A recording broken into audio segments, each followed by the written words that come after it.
عمرے کر کے ثواب کمانے کا، حضور اکرم صلی اللہ علیہ وسلم کی بارگاہ میں جا کے ہمیں فیضیاب ہونے کا اور خدمتی عرض کرنے کا شرف بخش رہا ہے۔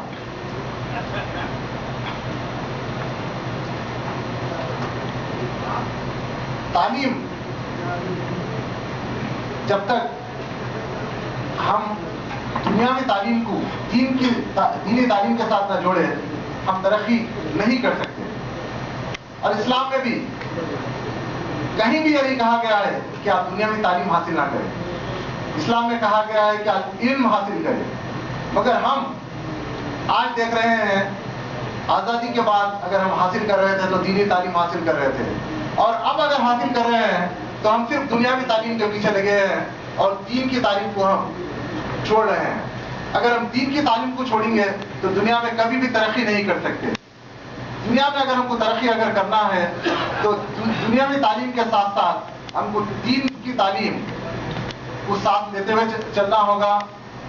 اور خاص طور پہ جو نئی ٹیکنالوجی اب ہمارے سامنے ہے جس کا ہم استعمال کر رہے ہیں، وہ ٹیکنالوجی کو صحیح طور پہ ہم کو استعمال کرنا ہوگا۔ مگر مجھے کہتے ہوئے بھی افسوس ہوتا ہے کہ آج ہم دینی تعلیم کے لیے بھی انٹرنیٹ کا رخ کر رہے ہیں۔ جیسا کہ آپ کو معلوم ہے، جیسا کہ آپ سب جانتے ہیں، ماشاءاللہ سے یہاں پہ سب دانشوران ہیں، ایسی کئی ساری ویب سائٹس ہیں جو یہودی اسلام کے نام پہ چلا رہے ہیں، اور وہ ویب سائٹ اللہ نہ کرے ہماری نوجوان نسل کا گمراہ کرنے کی ذمہ دار بن جائے۔ کیونکہ جب کبھی بھی ہم کو کوئی قسم کا اگر سوال پیدا ہوتا ہے تو ہم یہ کرتے ہیں کہ گوگل پہ چلے جاتے ہیں اور کوشش کرتے ہیں گوگل سے ہم جواب حاصل کر لیں۔ میرے پیارے دوستوں، میرے پیارے ساتھیوں، ٹیکنالوجی کو صحیح استعمال کرنا چاہیے، اور ٹیکنالوجی کو سمجھنے کے لیے ہم کو قرآن کا مطالبہ کرنا چاہیے، اور قرآن کے ذریعے ہم اس ٹیکنالوجی کو سمجھیں اور اس ٹیکنالوجی کا ہم استعمال کریں، نہ کہ ٹیکنالوجی کے ذریعے ہم قرآن کو سمجھنے کی کوشش کریں۔ بہت اچھا، بہت اچھا۔ کیونکہ اگر ہم ٹیکنالوجی کے ذریعے اگر قرآن کو سمجھنے کی کوشش کریں گے تو ہم گمراہ ہو جائیں گے۔ ابھی حال ہی میں ایک ویب سائٹ دیکھ رہا تھا، islamworld.net، تو وہاں پہ سورہ رحمان کی تفسیر وہ بیان کر رہا تھا۔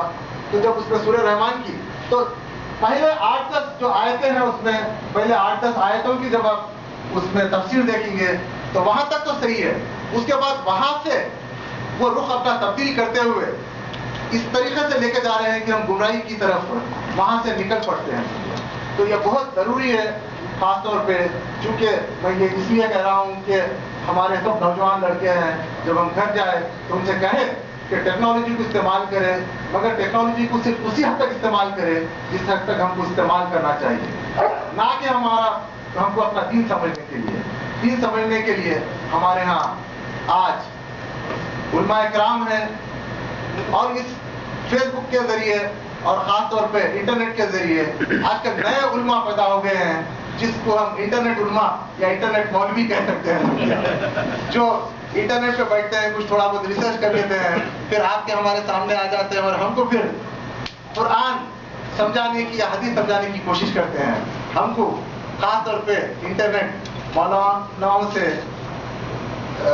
ہوشیار رہنا چاہیے، اور کوشش اس بات کی کرنا چاہیے کہ ہم کبھی ان کے سمجھیے آپ جال میں نہ پھنسے۔